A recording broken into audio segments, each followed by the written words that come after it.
colleagues and friends, when Professor Ajay Patnaik asked me to come and speak here, it was obvious I would say yes, but it was not so obvious for me to decide on what I should say. But I thought it would be simpler to start from the location we are in, and it occurred to me that if I look in front of me on the left-hand side, I have an administration building. Behind me, I have the statue of Jawaharlal Nehru. And these two link up together in my mind with one of the pleasant memories of JNU which I have, which was when this statue was being sculpted by Biman Basu. The decision to have something iconic in the university named after Jawaharlal Nehru, which at the same time would be different from other places, was taken very early, but one could not achieve an agreed formula of how to do it. Anyway, I remember there were long discussions about this, and Biman Basu had his atelier precisely behind those bars which are now in the administration building. Somewhere there inside, which is now shut out from the public, there was an atelier, and there Basu would turn up every morning, stay on till late at the night, working with some sort of lamps, trying to find a way of capturing the personality of Jawaharlal Nehru in the form of a statue. Now there were many debates on what is a good way of making a statue in our contemporary times. I know that there are differences of opinion. Should it be a representational statue? Should it be abstract? Should it be this way, that way? It was all very enjoyable. But what has stuck in my mind was, first of all, that it was there below the administration building in an open space, accessible to everybody.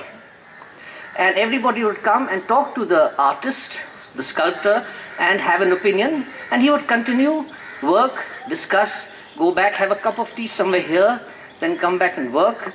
And it was, and there was an administration building above him which was sanctioning all this. There was no barrier. So what strikes me first today is that this is a barrier.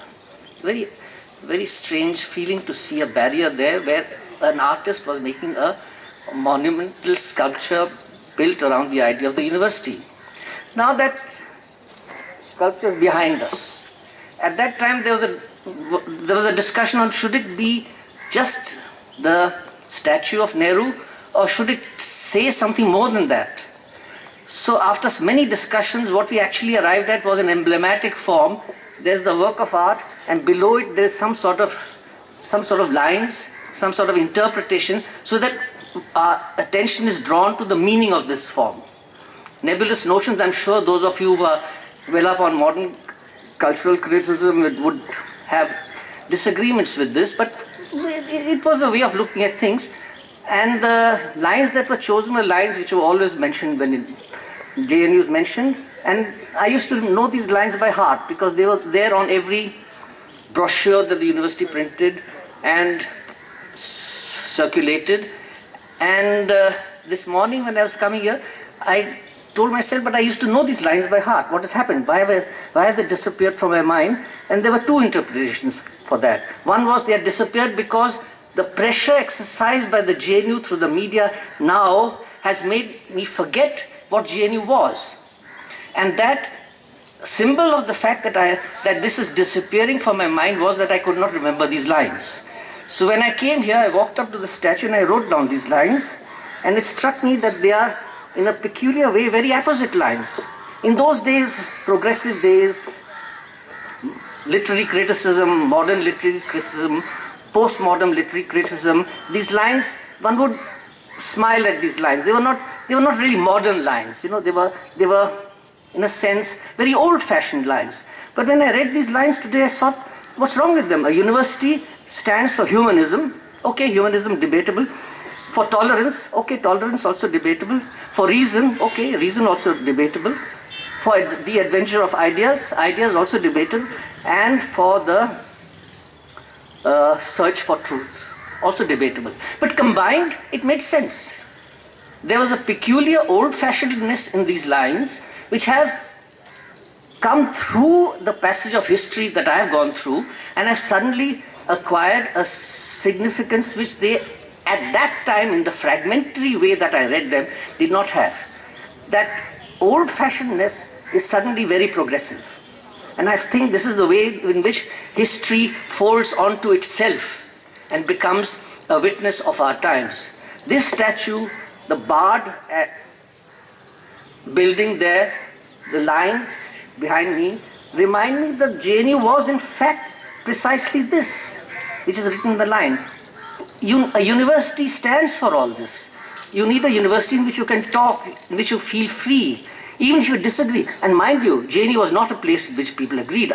Although I've had many administrative positions in my life in this university, and I'm very grateful for them, were always in a state of continuous debate and disagreement.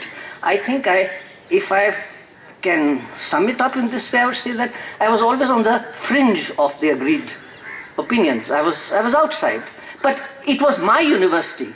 So I could disagree in my university with complete freedom and the feeling that by disagreeing with people who also respected my ability to disagree with them, I was contributing to something nebulous called the culture of a university. And that culture lies in the ability to speak, disagree, and to continue with this disagree. Nothing could be more boring than complete agreement.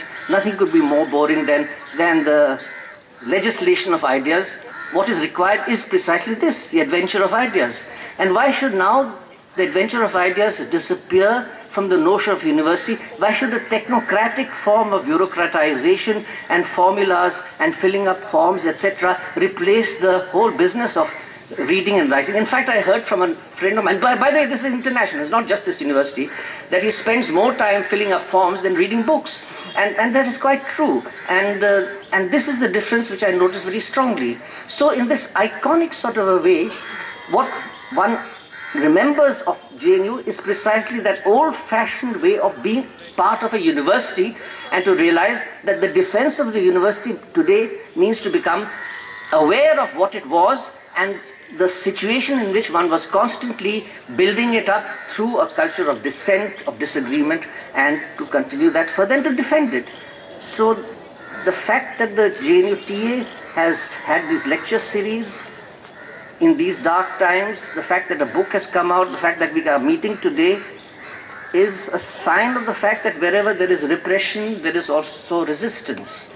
And to cultivate the culture of resistance is the manner in which we defend the culture of dissent, which was very peculiar to JNU at the time it was started, so many years ago, and the time which are continuing. Times will, of course, continue to be difficult, but I think that if this kind of solidarity, which I'm privileged to witness today and to be part of today, continues, then there will come something else as like a new dawn for this university also. So I congratulate you, Mr. President, congratulate all those who have participated in the lecture series and brought out this book, and to the students and the teachers for this, keeping up the spirit, old spirit of JNU life, which by being an old spirit now suddenly is also a new spirit, which I think is very good. Thank you very much.